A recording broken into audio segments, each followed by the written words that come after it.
What is up, everybody, and welcome back to another webinar Wednesday. I pulled my boy Ronnie away from just his phone's been blowing up today. He's got like 4 PAs. He's killing it today. So I said you need to take a break and share some of your wisdom. We're here to help. He's also got the fresh cut and everything going on now too. So, I look a little different. I don't like a little 17-year-old boy. I actually like a man playing. I'm going to call you out on this a little bit. Ronnie, I was talking to Ronnie the other day. He's like, I'm getting close to being able to grow a beard. I got more than peach fuzz now. Look at that. Quarantine has been good to me. It's helped me be a man. So, I love it. I love it. So last week, we went live for our virtual meetup for the month of May. Usually we're able to meet in person and things, but throughout this, we've done some stuff virtually, and honestly, I think it's been great content. So if you haven't checked out any of those, go back and check them out either on our YouTube page, on our Facebook page. Some really good stuff of what we kind of handled over the last couple of months. Last week, I just basically had some wholesalers from here in Indianapolis. So ones that we have some great rapport with, great reputation with, ones that I really look up to and respect. Some guys that have been in the business for a while, and honestly, we just shared some stories, some things that maybe you would never think would happen if you were a wholesaler, or just some crazy stuff that happens out there. But I know, and I'm blessed because I get to talk to Ronnie each and every week and hear all of his crazy stories. And Ronnie, I didn't have you on the live event, but I wanted to make sure I provided you some opportunities to share a couple of your just crazy stories. Because I don't know. I was talking to the other guys, and I feel like we just have funny stories. Maybe it's just us. Maybe it's just what we run into. But what's a story that you, maybe as you were listening last week, you were like, oh man, I could be on here and I could share this story. What's one of those the first ones that came to your mind? Man, just listening to Evan and Clay, their stories just had me cracking up. But even talking with Will, me and Will, we actually had something recently that just happened right before the recording last week, because we were working together on a property, working together on a deal. And everything looked nice, clean, and cookie cutter. And then after I get finished doing the walkthrough with the seller, there's a neighbor on the across the street. She said, "Hey, boy, how much y'all selling that house for?" I said, "Ma'am, who said the house was for sale?" I was just asking, "Are you about to buy it?" I said, "Ma'am," I said, "I'm just looking at it." She said, "Okay." And I didn't think anything of it. I'd already talked with the seller. We'd already agreed on price. We were just getting just an email to go do the paperwork. I get a call an hour later. "Hey, Ronnie, the lady across the street, yeah, she gave me $10,000 cash." What? so, me and Will, we were sitting here just on the phone, like just cracking up, like this never happens. Not in this neighborhood. No one just walks around and has $10,000, but apparently she had it. So, lesson from that: be prepared, because someone can take your deal, literally. When we say it's getting competitive, it's really getting competitive out there. You got to compete with neighbors, not just other wholesalers now, right? Exactly.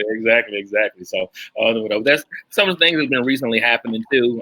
And one of the other stories that, for newer wholesalers, this happens when you're walking through houses and stuff, and you're kind of, especially when it's vacant and it's big, and you're kind of figuring out, like, is this a scary movie? Am I walking through a Blair Witch house, or what's going on? You never know if squatters are there. I was walking through a property one time, and it was super dark and weird. And I kept hearing like water coming down in the basement. So like all of the Freddy Krueger, oh my God, somebody's about to get me, was like around there. And so I'm walking up the steps, and I'm hearing these noises. I'm like, what is this in this room? I go in the room, and it's a squatter and his significant other having a very social interaction.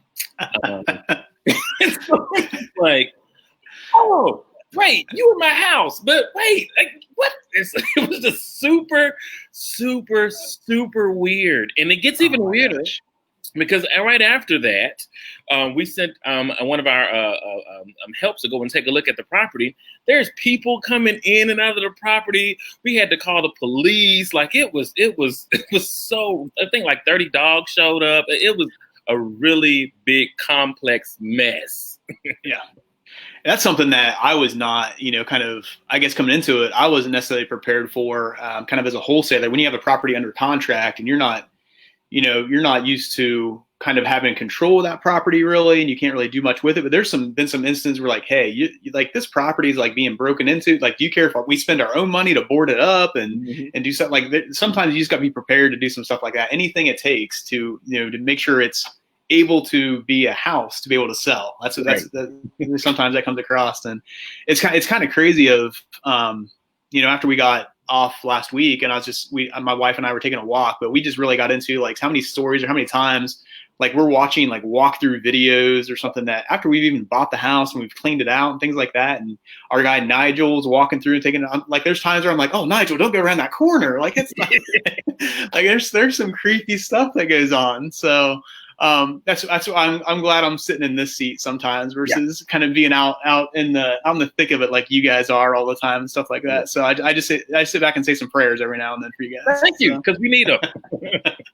So I think what were you telling me? I know a lion shared a story where he ran into a dog one time and stuff like that. And I think that's happened to you before as well. Well, multiple times and stuff. Yeah, yeah, multiple times. I know. I was out with the manship, so one of their acquisition guys, and we were getting ready to walk into the property, and then all of a sudden we heard woof, woof, woof, and then we looked, and there was a pit bull. I promise you, the pit bull had to be like 400 pounds, solid muscle running, but it was coming at us like a speeding bullet. And me, I don't carry. And so I'm like running around like a little schoolgirl.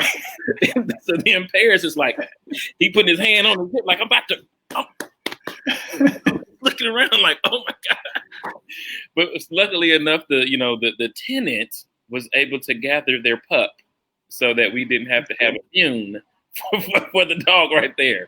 But just crazy dogs and animals and cats and birds, and just it gets really, really weird out here. Yeah. So you already have like a high pitched kind of squeal and scream, so I can only imagine you in that scenario. I'm laughing on the inside about that one, man. So there's just some funny stuff that happens. There's some scary stuff that happens, but honestly too, like unfortunately, especially when it comes to animals, there's some sad stuff that happens as well. And just kind of, it's one of those things you never would think of, but it's something like, not to like kind of make this grim or anything, but like you got to be prepared for that. You got to have a little bit of a stomach for that when you're in this business and you're going into some of these properties and things. And even like children, you're kind of like, how is this this child living in this scenario? Like it's sad. I mean, there's some sad stuff that happens. So just be prepared for that. But it's all about solving problems, figuring out what you can do to get people out of that situation. And I think a lot of people maybe lose that a little bit, especially after they've been doing it for so long, or even when they get into it, because wholesaling's put off as this like, hey, you can make money doing this. It's easy to make money. It's kind of that thing. It's not. It's a simple concept, but it's tough to do. But one of the things I think that misses every now and then is the fact that it's not all about like making money and earning that paycheck and getting that deal done. It really is about helping people out of the situation. You got to realize that these are people's homes, people's houses, and they are in a situation where they need to move. It's their livelihood that's kind of at stake with what you're doing. And you have their livelihood in your hands and how important that is. So Ronnie, you want to just speak to that a little bit of just kind of the importance and kind of the magnitude of that when you're doing this stuff. Yeah, most definitely. I mean, you're going to run into some funny stories. You're going to run into some crazy events. But at the end of the day, we're dealing with people that have problems. And, this house is a problem, or they have a money problem or situation that you're trying to get in there and meet to see if you can connect the dots and solve. So, you're going in as a detective and, thankful for the interesting stories, but there's a lot of difficult stories. I literally just left a property on the west side just now, and he has a nice bike and big 4 bedrooms and things like that. But he's like, look, I've had my heart broken twice, in the last year, and he was like, I'm just sick of it. He's like, he has a lot of unfinished projects in the house. Drywall needs to go up in some places. A couple of light fixtures. So he's like, I just don't have the motivation to do it because women keep breaking my heart. And, he's like, I'm 74. I just want to just leave everything. So just take my house, please. So, and, you can just kind of sympathize with that because he's, one of the things he was saying is, I thought in this last relationship that I could stay here and just die in this house with this lady. And she just broke my heart and left me and made me sell all of my Coca-Cola stuff. And I was like, man, like, Like, this is really sad, that this guy had all these different plans and this stuff just doesn't go right. But, you're there to listen, you're there to help, you're there to solve problems. Yeah. So definitely. No, thanks for that. I appreciate that. And one of the things that, like I said, we shared some stories last Wednesday, with a live event, and the guys did a great job of just kind of, opening up and sharing some of their stories, talking about their deals and things like that. But one of the things that I really appreciated them for was at the end of the call, I just kind of put it out there as like, hey, what's a last little piece of advice that you have? What I would like to really do today, like kind of with the last, 20 minutes or so that Ronnie and I have here, is that I really just kind of like to recap those things. So I thought they were great pieces of advice. I thought they were good things that people can really hold on to and just really, just understand them and really take hold of those. So one of the first ones that, one of the guys said was just don't, when you're out there and you might see, like us, when you're looking at somebody like us that we're selling, buying and selling like 25 to 30 properties a month, or somebody's out there, getting, $40,000 on a deal and things like that. But one of the things, make sure that you're not idolizing kind of what others are doing or like trying to go after what their success is, right? Or anything like that. Stick to kind of what you need to do. Make sure you kind of, don't get too big of a head, or like you said, just don't idolize kind of what people are doing. And Ronnie, what do you think about that? How important I think that's very true. I mean, because I know we've been having some internal thoughts about about going a certain direction with things, because it's so easy to do. Yeah, it's so easy to do because we're like, man, well, this person in this market, they did all of this, but then we had to remember, like, what, that might work over in Phoenix, that might work in San Diego, that might work in Miami, but that doesn't work uniquely for what we're doing here in a 317 area code. So we need to make sure that we're doing exactly what we need to be doing, focusing where we need to be, not pushing our numbers, and just working the areas and working our strengths. So, to the new wholesaler that's kind of looking around and saying, oh my God, look at look what everyone else is doing. Focus on what is in front of you, because, it could be the next deal that's saving, that's putting a lot more space between you and zero. Maybe you don't need 20 and 30 deals in order to support you. Maybe you only need 1 or 2, and that's okay. So don't idolize what everybody's doing. Work at your own pace, because that's going to be your best friend. Yeah. And then, one of the other guys kind of in that same realm, they said, stick with what you're good at. And I think that's really important. It's really easy to kind of look off and see what somebody else is doing, or what's working for somebody in another market or anything like that, or you get in a mastermind group and kind of see all these higher level things. Of stick with what you're good at and what you want to be doing. I think it's especially important with like marketing stuff. What are you good at marketing? There's so many different things that you can do when it comes to lead generation, marketing, and everything like that. But just pick a couple things and do them really, really well. It's a lot better to do 1 or 2 things at 100% capacity that you're good at, versus maybe like 4 things that you're only doing like 70%, because you're going to miss deals in there, and you're going to be spending money that you don't need to. We're a culprit of this. This is one of the things that we're a little weak in. We're kind of at like, hey, yeah, I'll try anything and, just see what happens with. I'll try anything for a quarter or for 3 months and see what happens. And that's usually when we end up losing money. But when we take our time and say like, hey, I've studied this, I've analyzed this, I've talked to people that do it in their market. I think this is going to work for us. Like, let's try it for a little bit. That's usually when we end up coming out as a success, because we're like, hey, I know that Ronnie's going to be great at this. This plays right into his wheelhouse, that type of thing, versus like, let's just try this and see what happens. So make sure you kind of have your ducks in a row. Make sure that you are sticking with what you're good at. So Ronnie, I'll kind of let you kind of speak to this one too, of like how much, how important like deals come through marketing and deals come through follow-ups. Yeah. Those 2 things are really what is key in this industry. Yep. Deals come through marketing, deals come through follow-ups. That's exactly right. Yes, you're going to do your marketing, whether you're doing your bandit signs, do your bandit signs. Whether you're doing your bus stop, posters, whatever it is, you're doing your handwritten letters, that's fine. So the marketing is going to come for that. But then when that phone rings and you make that initial contact, the deals are going to come within the follow-up. Now, the follow-up metric might be different depending on the seller. It's been a rarity, but as of today, I believe I have 2 purchase agreements that I just talked to them for the first time yesterday. That doesn't normally happen, but it has happened. But what happened within there? I followed up with them, reassured them what was going on, did exactly what I said I was going to do, and then reassured them again. So, still the follow-up, it happened a lot quicker, here, but it's all in the follow-up. And then you got other deals that took 3 weeks to get in. But what is that? That's because you have to follow up. This seller told me, hey, well, he didn't tell me at first that he had other people looking at it, but then after figuring out what was taking him so long to be committal, I figured out, okay, we have other people looking at it, which is fine. But we adjusted our numbers. We talked. We still continued to build that relationship. We checked in maybe twice a week. And finally, we got that one under contract last Friday. It took time. It took a little competition. It took some patience from me because I was frustrated. Like, come on, let's go. Like, I'm giving what you want. But, some people, they want to see all their options and you can't push them. But you have to follow up, be hospitable, listen, and understand. Follow up. Yeah.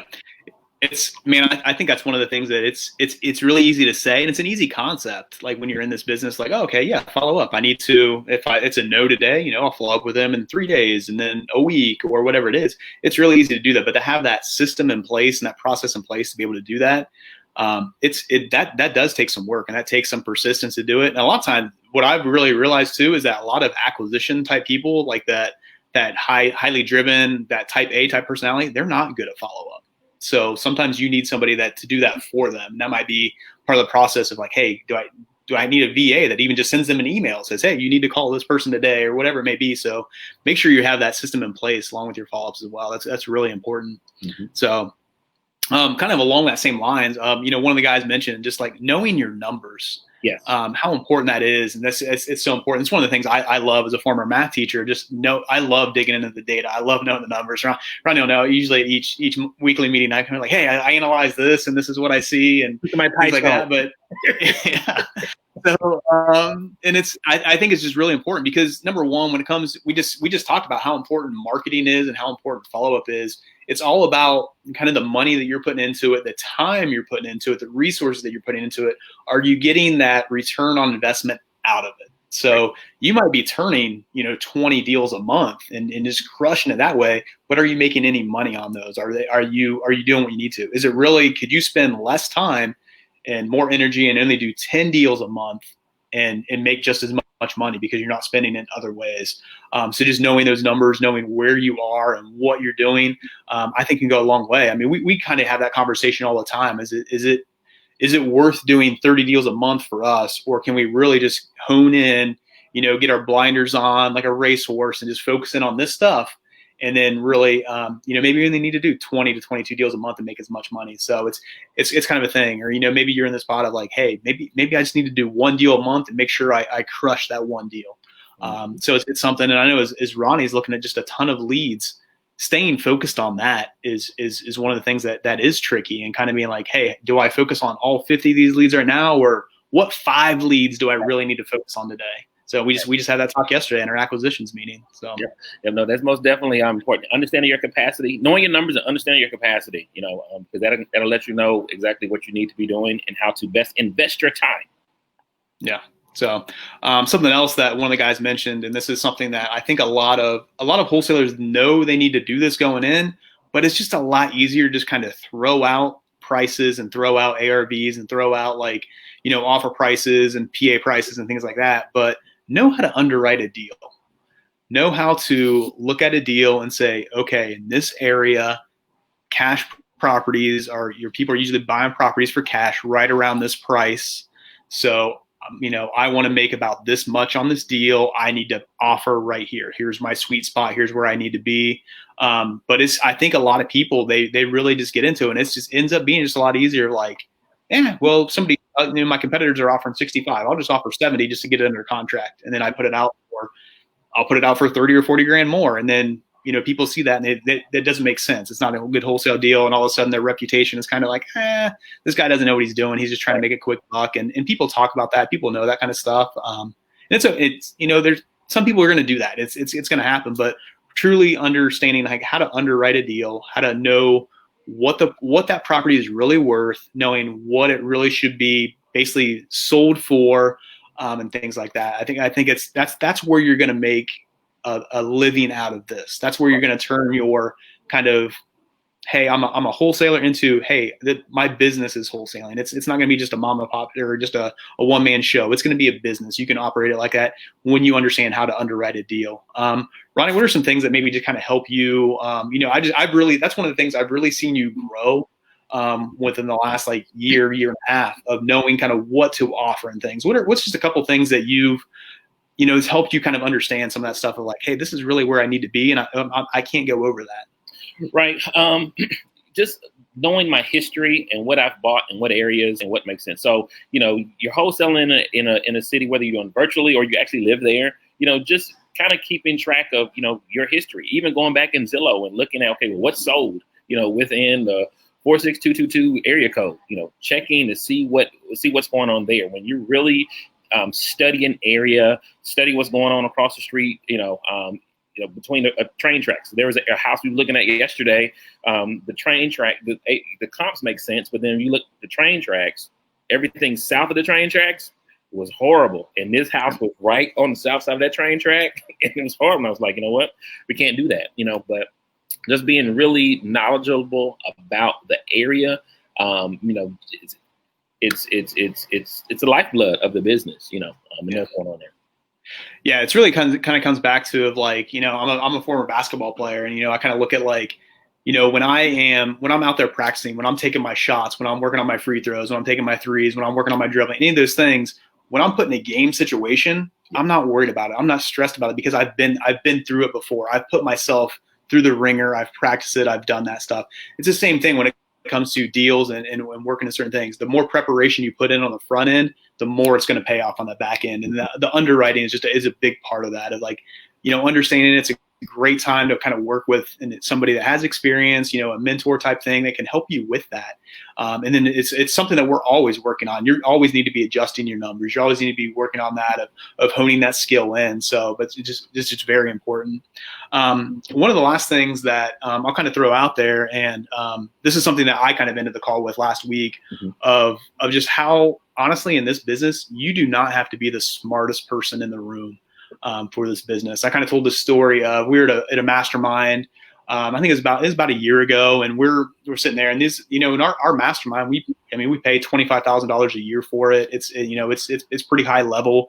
There's people that are doing just amazing stuff throughout the entire nation. Multiple deals throughout the year, and basically like the leader of the group stood up and just asked everybody like, hey, raise your hand if you were the valedictorian of your high school, and nobody did. Raise your hand if you're a salutatorian. Nobody did. Raise your hand if you were in the top 5. Nobody did. Raise your hand if you're the top 10. A couple people did at that point. But like just knowing that these guys are crushing it. They're making good money. They're leading good teams. They're helping out a lot of people with, they're helping out their employees. They're helping people find housing. They're helping other investors out. It's amazing what they're doing, but they weren't the smartest people in high school. They weren't necessarily the most, the book smart people. And right. You don't have to be. What they really did is they said, hey, I want to do this. I'm studying this stuff now. I'm educating myself on this now. And they're sticking with what they're good at. They're not looking at other people. They're focused. They're going with what they need to be. And they figured out what they needed to educate themselves on. They figured out what they needed to learn, whether it's through a podcast, whether it's through, books, whether it is, it's funny how those people a lot of those guys back in high school, they didn't want to pick up a book. Mm-hmm. Now you look at, they're like, man, they're like the first ones like, hey, here's the stack of books I read this month, like not this year, like this month and stuff like that. So it's pretty crazy and it amazes me every time. But, it's education is so important, but understand what you need to educate yourself with to be able to be successful in this. But then also, and Ronnie, I'll kind of take it or let you kind of run with it at this point of how important that hustle is along with that education piece. You can educate yourself as much as possible, but being able to hustle, being able to kind of put that into practice, how important that really is. Mm-hmm. So I'm sitting here struggling. I'm like, I said, should I share this or not? When you talk about, being the smartest person in the room, my high school GPA when I graduated was sub 2.0. Okay. So like, you would say, what, because the way that things were being taught, it didn't connect with me, but I have a gift, I have charisma, and I have a hunger and a drive for something. So, somebody that's maybe watching this, okay, you didn't graduate. Like I tried to go to college 3 different times. And I was like, what, this is just not my thing. But I knew that I had a hunger and I knew that I had a focus and a desire to be able to help people in this way. And so for some of you, being in real estate, a real estate investor, that grit, that grind, because you know what's there. You're tired of sitting there watching HGTV, like, man, I could do this. You have a skill set, you have a tenacity to be able to just find one thing and then just focus on that. I'm saying it can really take you a long way, and I'm a testament, of that. Being able just to have one skill set, put it in the right context, and then boom, it'll take off. Just being able to do that. So but once you're in the right context, then a lot of other things just start blossoming out of you. Now you're now you're more motivated to self-educate, because these things are actually correlated to the context of what you're actually doing. You're going to want to take a John Martinez course. You're going to want to, start reading all about real estate investing. You want to start, looking around at different things as far as contracting and educating yourself on, foundation stuff, just so you can kind of make better estimates about what's going on, because the content is really important to the context in which you're working. So, just continue, to self-educate, because you're motivated to do this stuff, because this stuff matters. This stuff matters. It can change your life. So it's okay. You ain't got to be a smart person in the room, but you got to be hungry. Got to be hungry. Yeah. So Ronnie, we got a little bit of time left. So I'm gonna have you share this story, because I love this story about you. And you and I we kind of came into this the same way. I think a lot of people kind of look at this business and look at this industry and they basically think like, hey, I need to do it on my own. I need to be an entrepreneur and things like that. You and I, we went a different route of where, hey, I'm gonna work with somebody that's been doing this before. I'm gonna come on the team with them, and both of us, you and I, have grown in our roles, have grown. We've got promoted. We've kind of worked our way up through this business and through this industry. But I would like you to share this story, because I think this is an amazing thing. Of Ronnie, like one of the first times I met him, his goal was he just wanted to buy a house. Yeah. And that was his goal. And at the time he only had 4 kids. Now he has 6. But that was his goal. But I just take us through. So you closed on your house. It's been what, almost 2 months ago? I just made my second mortgage payment. Yes. There you go. So, but the weekend right before you guys closed, you were able to take your oldest daughters into the house, and you guys had been looking at different properties and kind of showing some different houses. They were kind of used to the routine. But basically, you kind of took them into the house, and they were kind of like, "Hey, this would be cool if this was ours." And you were able to say, like, "You know what? This is ours. This is our house." Like, how amazing was that? And kind of share that story with us, man. It was really amazing, because what you have to understand is that for 13 years I worked for nonprofit, helping kids and helping youth, and building my character, but that didn't pay more than about nothing an hour, you know what I'm saying? And so then moving here to Indianapolis, taking that big leap of faith, I always want, staying in subsidized housing. I always wanted a house, because I got too many kids. I always wanted that. So me and my wife, we would go around, look around at houses all the time, looking at model houses all the time, going to open houses that we had no business going to, because we can't afford this stuff. It doesn't make any sense. But, as we continued to work with the company, things started to turn for us, it started to turn for me. And like Brian said, I figured out quickly, what, I need to get with a team of people that's doing exactly what I need to do. Because I didn't have the skill set to be able to do it on my own. And that's okay, to find something, a context to put your skill and gift in. But, walking, I think like Brian said, we were a week away from getting ready to close. I walked my daughters in the house. They're like, "Dad, we feel like we've kind of seen a house like this before." And I was like, "Yeah, we have." And I said, "What do you think about the lights? What do you think about the carpet?" "Oh, this is nice. What do you think about this?" "Oh, this is nice, cool." So how do you think, how would you feel if this is your room? It's like, "We think we would like it." And so then I told myself, "Well, this is your room. You'll get the keys next week." And they just sat there like, "Oh my God." And so, but it was very fulfilling for me, knowing that, everything we've been through, all the hard work, that it had paid off, but it just took time to be able to do that. But, I'm thankful, for everything God has allowed. I'm thankful for this platform, even now being able to be in a position to share, with all of you guys about what's going on. I give all praise to God. So I'm thankful for that.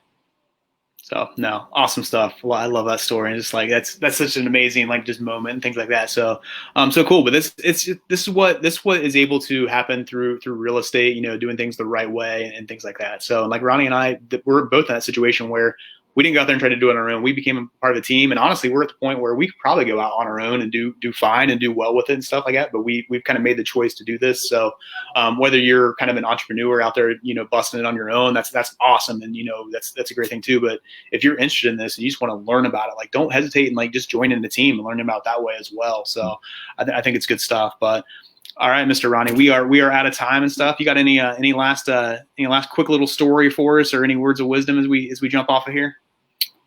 Brush your teeth and have peace in your heart. That's all. So awesome stuff. We will see you back next week as we actually jump into a little bit of dispo stuff. So I'm going to give Ronnie a break for a couple weeks. We're going to jump into some dispo stuff. I'm going to have Randy on here with a couple webinar Wednesdays with me, and we'll take care of some dispo stuff as well. So take care.